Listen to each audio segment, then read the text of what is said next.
വളരെയധികം ഒരു പ്രതീക്ഷ നിങ്ങളുടെ അകത്തുണ്ടാകണം. ഈ പ്രതീക്ഷകളാണ് എപ്പോഴും അത്ഭുതങ്ങളെ സൃഷ്ടിക്കുന്നത്. പ്രതീക്ഷിക്കണം. എന്നെ കേൾക്കുന്ന എത്ര പേർ വാ തുറന്ന് പറയും പ്രതീക്ഷിക്കണം? ആരെ പ്രതീക്ഷിക്കണം? ദൈവത്തിൽ നിന്ന് പ്രതീക്ഷിക്കണം. ദൈവത്തെ പ്രതീക്ഷിക്കണം. പ്രതീക്ഷയാണ് ശരിക്കും നമ്മുടെ അകത്ത് പ്രത്യാശ എന്ന് പറയുന്നത്. ഈ എക്സ്പെക്ടേഷനുകളാണ് എപ്പോഴും അത്ഭുതങ്ങളെ സൃഷ്ടിക്കുന്നത്.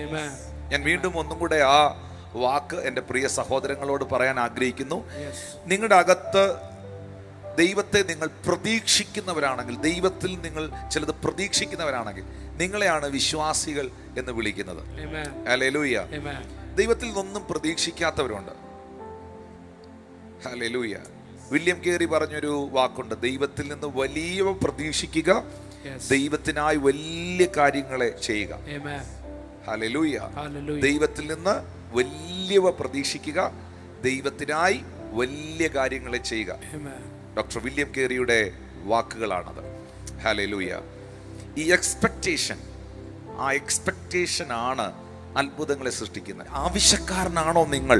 താല്പര്യത്തോടിരിക്കുന്ന ആളാണോ? കർത്താവേ, എൻ്റെ പ്രിയ പിതാവേ, എൻ്റെ യേശുവേ, എനിക്ക് വേണ്ടി, എൻ്റെ കുടുംബത്തിന് വേണ്ടി അങ്ങൊന്ന് ഇറങ്ങി വരണേ എന്ന് പ്രാർത്ഥിക്കുന്ന ഒരു മകളാണോ നിങ്ങൾ? നിശ്ചയമായിട്ടും മകളെ, മകനെ, കുഞ്ഞെ, നിന്റെ നിലവിളിക്ക് എൻ്റെ ദൈവം മറുപടി തരും.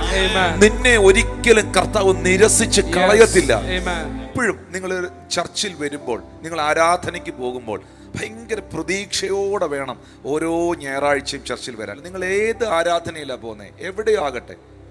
ഹല്ലേലൂയ. നിങ്ങളുടെ ചർച്ച് ഒരു ബ്ലെസ്ഡ് ചർച്ചാണ്. നിങ്ങളുടെ ദൈവദാസൻ ഒരു അനുഗ്രഹിക്കപ്പെട്ട ദൈവ മനുഷ്യനാണ്. നിങ്ങൾ എവിടെ പോയാലും, ഒരു കൺവെൻഷന് പോയാലും, ഒരു മീറ്റിംഗ് കൂടിയാലും, ഒരു മെസ്സേജ് കേട്ടുകൊണ്ടിരിക്കുമ്പോഴും, വേറൊരു പ്രസംഗം, കർത്താവിൻ്റെ വചനത്തിലുള്ള ഒരു സന്ദേശം നിങ്ങൾ കേൾക്കുമ്പോഴും, എപ്പോഴാണെങ്കിലും കർത്താവെ, നീ ഇതിനകത്തൂടെ എന്നോടൊന്ന് സംസാരിക്കണേ, ദൈവത്തിൻ്റെ ആത്മാവെ എന്നോടൊന്ന് ഇടപെടണേ എന്ന് നിങ്ങൾ പ്രാർത്ഥനയോടെ ഇങ്ങനെ കൊതിയോടെ കേൾക്കുന്ന ഒരാളാണെങ്കിൽ അതിനകത്തും നിങ്ങൾക്കുള്ള ഒരു മെസ്സേജ് ഉണ്ടായിരിക്കും. അതിനകത്തും ഒരു കൊച്ചു കുഞ്ഞായിരിക്കും, 12 വയസ്സുള്ള 10 വയസ്സുള്ള ഒരു കൊച്ചു മകനായിരിക്കാം ചിലപ്പോൾ പറയുന്നത്. സൺഡേ സ്കൂളിൻ്റെ യോഗമായിരിക്കും നടക്കുന്നത്, സൺഡേ സ്കൂളിൻ്റെ സമാപന സമ്മേളനത്തിന് പറഞ്ഞ ആശംസാ പ്രസംഗമായിരിക്കാം. അതിനകത്തു നിന്നും ഇങ്ങനെ പ്രതീക്ഷയോട് ഇങ്ങനെ കർത്താവ് എന്തെങ്കിലും ഒരു വചനം എനിക്ക് തരണേന്ന് ഇങ്ങനെ കൊതിയോടെ നോക്കിയിരിക്കുന്ന ആൾക്ക് ആ ആശംസാ പ്രസംഗത്തിനകത്തു നിന്നും ദൈവം ഒരു മെസ്സേജ് കൊടുക്കും. യേശു കർത്താവ് പറയുന്ന ഒരു കാര്യമുണ്ട്, യോഹന്നാൻ 7:37, ദാഹിക്കുന്നവൻ എൻ്റെ അടുക്കൽ വന്ന് കുടിക്കട്ടെ, എന്നിൽ വിശ്വസിക്കുന്നവന്റെ ഉള്ളിൽ നിന്ന് തിരുവെഴുത്ത് പറയുന്ന പോലെ ജീവജലത്തിന്റെ നദി ഒഴുകും. വിമർശിക്കുന്നവന്റെ ഉള്ളിൽ നിന്ന് ഒഴുകുമെന്നല്ല എഴുതിയിരിക്കുന്നത്, വിശ്വസിക്കുന്നവന്റെ ഉള്ളിൽ നിന്ന് ഒഴുകുമെന്ന. തൃപ്തനായിരിക്കുന്നവന്റെ ഉള്ളിൽ നിന്ന് ഒഴുകുമെന്നല്ല. ദാഹം വേണം. ദാഹം എപ്പോഴും, ആ ഒരു തേഴ്സ്റ്റ് നമ്മുടെ അകത്ത് വേണം. നമ്മുടെ ഉള്ളിൽ കർത്താവിൽ നിന്ന് സ്വീകരിക്കാൻ ആ ദാഹം വേണം, ആ എക്സ്പെക്ടേഷൻ വേണം. വർഷിപ്പ് ടീം പാടാൻ കയറുക, വർഷിപ്പ് ടീം വർഷിപ്പ് ലീഡ് ചെയ്യാൻ കയറുക, ആ വർഷിപ്പ് ടീം അല്ലെങ്കിൽ ആ പാടുന്ന സഹോദരന്മാര് ആ പാട്ട് പാടാൻ കയറുമ്പോൾ തന്നെ ഹൃദയത്തിനകത്ത്, കർത്താവെ, ഇന്നത്തെ ആരാധനയിൽ നിന്റെ സാന്നിധ്യം എനിക്ക് അനുഭവിക്കണം കർത്താവെ. നിങ്ങളൊന്ന് കൊതിയോടെ നിന്ന് നോക്കിയേ, ഒന്ന് കൊതിയോടെ പ്രാർത്ഥിച്ചു നോക്കിയേ, ഒന്ന് ദാഹത്തോടെ നിന്ന് നോക്കിയേ. ദാഹിക്കുന്നവനെ, ആഗ്രഹിക്കുന്നവനെ തൃപ്തിപ്പെടുത്തുന്ന ദൈവം, തൃപ്തനാക്കുന്ന കർത്താവ് നിങ്ങളെ നിറയ്ക്കുവാനായിട്ട് ഇടയായി തീരും. പ്രിയപ്പെട്ടവരെ, എക്സ്പെക്ടേഷൻ, പ്രതീക്ഷയുള്ള കൂട്ടങ്ങളുടെ നടുവിൽ അത്ഭുതം സംഭവിക്കും. ഞാൻ 1-2 സംഭവങ്ങൾ പറയും. ഇപ്പോൾ ഈ വായിച്ച ഈ യോഹന്നാന്റെ സുവിശേഷം 5-ാം അധ്യായത്തിന്റെ 3-ാം വാക്യം അല്ലേ, അവരെന്തോ എക്സ്പെക്ട് ചെയ്യുന്ന ആ കൂട്ടം ബെഥേസ്ദ കുളക്കരയിൽ ആ മണ്ഡപങ്ങളിൽ കിടക്കുന്നവരെന്തുവാ പ്രതീക്ഷിക്കുന്നത്? They are expecting healing. അവർ പ്രതീക്ഷിക്കുന്നത് സൗഖ്യങ്ങളാണ്. അതുകൊണ്ട് അവിടെ എന്ത് സംഭവിക്കുന്നു? അവിടെ സൗഖ്യങ്ങൾ സംഭവിക്കുന്നു. നിങ്ങൾ എന്താണോ ദൈവത്തിൽ നിന്ന് പ്രതീക്ഷിക്കുന്നത്, ആ പ്രതീക്ഷകളെയാണ് ദൈവം അത്ഭുതമാക്കുന്നത്. ഈ പിശാചിന്റെ എല്ലാ കാലത്തുമുള്ള തന്ത്രം എന്നാണെന്നറിയാവോ? ദൈവത്തിലുള്ള പ്രതീക്ഷകൾ ഇല്ലാതെയാക്കും. ഈ പല ആളുകളും അവരാഗ്രഹിച്ച, അവർ പ്രതീക്ഷിച്ച ഒരു കാര്യം നടക്കാതെ വരുമ്പോൾ അവരുടെ അകത്ത് ഡിപ്രഷൻ വരും, നിരാശ വരും. പ്രതീക്ഷിച്ച കാര്യം, ആ പ്രതീക്ഷിച്ച പൈസ കിട്ടിയില്ല, പ്രതീക്ഷിച്ച വിവാഹം നടന്നില്ല, പ്രതീക്ഷിച്ചതായ ബിസിനസ്സിനകത്ത് ടേൺ ഓവർ ഉണ്ടായില്ല, ബിസിനസ് ക്ലോസ് ചെയ്യേണ്ടി വന്നു. എക്സ്പെക്റ്റേഷൻ ഓപ്പോസിറ്റ് ആയിട്ടുള്ള കാര്യങ്ങൾ സംഭവിച്ചു. അപ്പോൾ അവർക്ക് നിരാശ വരും, ഡിപ്രഷൻ വരും. ആ ഡിപ്രഷൻ വരുമ്പോഴാണ് പലരും ആത്മഹത്യയിലേക്കും തകർച്ചയിലേക്കും പോകുന്നത്. എന്നാൽ ഞാൻ ഇങ്ങനെ നിങ്ങളോട് പറയാൻ ആഗ്രഹിക്കുന്നു, ഞാൻ യഹോവയെ എല്ലാ കാലത്തും വാഴ്ത്തും. അവൻ്റെ സ്തുതി എപ്പോഴും എൻ്റെ നാവിന്മേലിരിക്കും. മക്കളെ, ഓരോ ദിവസവും എഴുന്നേറ്റിട്ട് പിറുപിറുക്കുന്നവരാകാതെ, ദൈവത്തെ ചോദ്യം ചെയ്യുന്നവരാകാതെ, മക്കളെ നിങ്ങളെല്ലാവരും കർത്താവ് നിങ്ങൾക്ക് ചെയ്ത നന്മകൾക്ക് ഒന്ന് നന്ദി പറഞ്ഞ് ദൈവത്തിനൊന്ന് സ്തോത്രം ചെയ്ത് കർത്താവിനെ ഒന്ന് മഹത്വപ്പെടുത്തിയേ. സിംഹാസനത്തിൽ ഇരിക്കുന്ന ദൈവം കഴിഞ്ഞ നാളുകളിൽ നിങ്ങളുടെയും എൻ്റെയും ജീവിതത്തിൽ അത്ഭുതങ്ങളെ ചെയ്ത് ഒന്നിനും കുറവില്ലാതെ ഇവിടം വരെ നടത്തിയ കർത്താവ് അതാത് സമയത്ത് സമയത്ത് കൃത്യസമയത്ത് വേണ്ടതെല്ലാം തന്ന് കരുതി പരിപാലിച്ച് ശത്രുക്കൾ കാണുക മേശ ഒരുക്കി തലേ എണ്ണ കൊണ്ട് അഭിഷേകം ചെയ്ത് നന്മയാലും കരുണയാലും നിറച്ച കർത്താവിന് നന്ദി പറയുന്ന ഒരു ഹൃദയം നമുക്കുണ്ടാകണം. ഞാൻ വീണ്ടും ഈ സന്ദേശത്തിലൂടെ നിങ്ങളെ അറിയിക്കുന്നു, ദൈവസന്നിധിയിൽ വരുമ്പോൾ നിങ്ങൾ എന്തുവാ ദൈവത്തിൽ നിന്ന് പ്രതീക്ഷിക്കുന്നത്? അതങ്ങ് ഭയങ്കരമായിട്ടങ്ങ് ഉള്ളത്തിൽ കയറി വരണം. ഇന്ന് എനിക്കൊരു സൗഖ്യ യേശു തരും, ഇന്ന് എന്നോട് കർത്താവിൻ്റെ പരിശുദ്ധാത്മാവ് തൻ്റെ വചനത്തിലൂടെ സംസാരിക്കും, ഇന്ന് എന്നെ യേശു അപ്പം തൊടും. അല്ലെങ്കിൽ ഉറങ്ങാൻ പോകുമ്പോൾ പ്രാർത്ഥിക്കണം, കർത്താവേ ഇന്ന് രാത്രി സ്വപ്നത്തിലൂടെ നീ എന്നോട് ഇടപെടണമേ, സ്വപ്നങ്ങളിലൂടെ നീ എൻ്റെ അരികിൽ കടന്നു വരണമേ.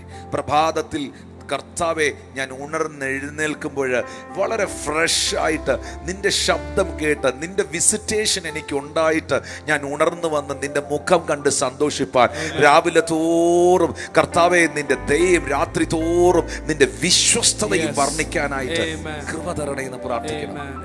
ഞാൻ വീണ്ടും പറയുന്നു പ്രിയപ്പെട്ടവരെ, മർക്കോസ് സുവിശേഷം 5-ാം അധ്യായത്തിൻ്റെ 28-ാം വാക്യത്തിൽ ഒരു രക്തസ്രവക്കാരിയാകുന്ന സ്ത്രീ, അവൾ 12 വർഷം മുതൽ മുഴുവനും വൈദ്യന്മാർക്ക് കൊടുത്തിട്ട് സൗഖ്യം പ്രാപിക്കാതിരുന്നവളാണ്. പക്ഷേ അന്ന് യേശു ആ പട്ടണത്തിൽ വന്നിട്ടുണ്ടെന്ന് അറിഞ്ഞ് അവളങ്ങ് പ്രതീക്ഷിക്കുകയാണ്, അവളങ്ങ് വിശ്വസിക്കുകയാണ്. അവൾ എന്താ പ്രതീക്ഷിച്ചത്? അവൻ്റെ വസ്ത്രമെങ്കിലും തൊട്ടാൽ, മർക്കോസ് 5:28 പറയുന്നുണ്ട്, അവൻ്റെ വസ്ത്രമെങ്കിലും തൊട്ടാൽ ഞാൻ രക്ഷപ്പെടും, ഞാൻ രക്ഷപ്പെടുമെന്ന് പറഞ്ഞു.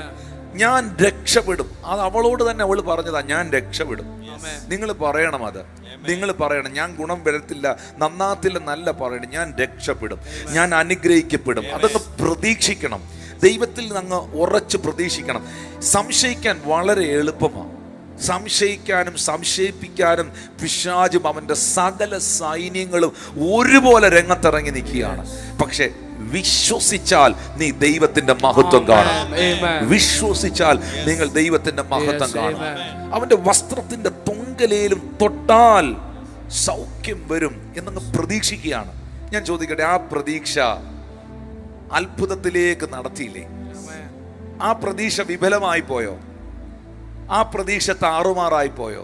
12 വർഷം മുതൽ മുഴുവനും വൈദ്യന്മാർക്ക് കൊടുത്തിട്ട് സൗഖ്യമാകാതിരുന്ന ആ സഹോദരി പ്രതീക്ഷയോടെ ആ വീട്ടിൽ നിന്ന് ഇറങ്ങിപ്പോയി.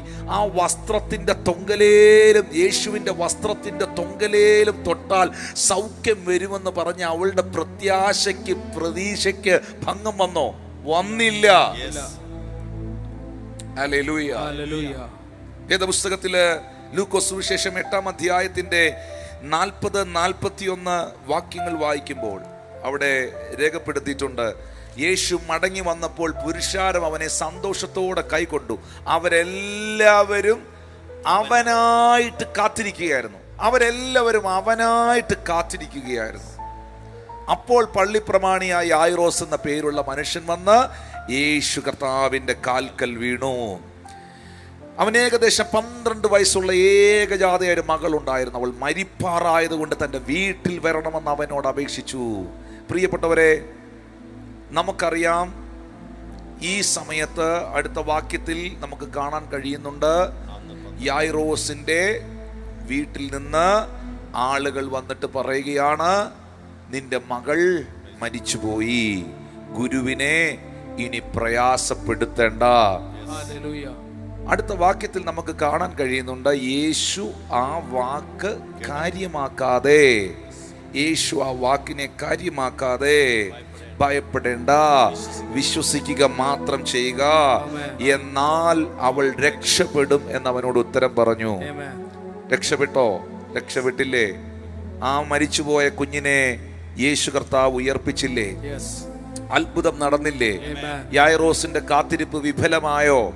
യായിറോസിന്റെ കാത്തിരിപ്പ് പരാജയമായോ? ഇല്ല.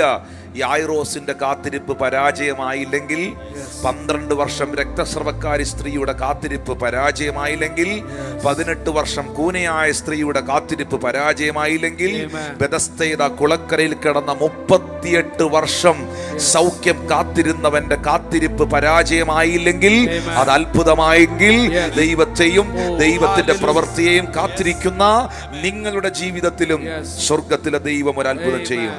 ഒരിക്കലും നമ്മുടെ എക്സ്പെക്ടേഷൻ, ദൈവത്തിലുള്ള നമ്മുടെ പ്രതീക്ഷ നഷ്ടപ്പെടരുത്.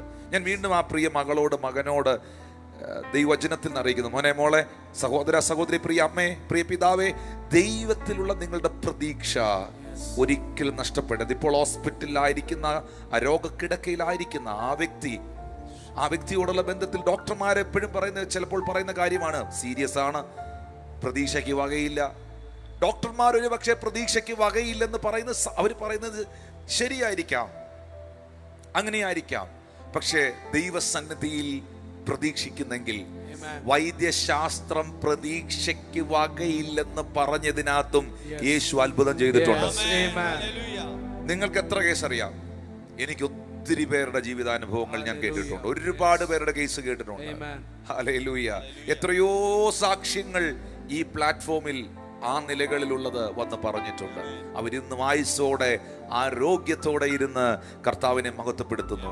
22 വർഷം മക്കളില്ലാത്തവർ, 28 വർഷം മക്കളില്ലാത്തവർ, ഇനി തലമുറകൾ ഉണ്ടാകത്തില്ല എന്ന് ഡോക്ടർമാർ വിധി എഴുതി എല്ലാ ട്രീറ്റ്മെന്റുകളും അവസാനിപ്പിച്ച ദമ്പതികൾക്ക്, കുടുംബങ്ങൾക്ക് യേശു അപ്പ, അബ്രഹാമിന്റെയും സാറായുടെയും ദൈവം, എലിസബത്തിന്റെയും സക്കറിയാവിന്റെയും ദൈവം, ലേയുടെ ദൈവം, ഹല്ലേലൂയ, അത്ഭുതത്തെ ചെയ്തിട്ടുണ്ട്.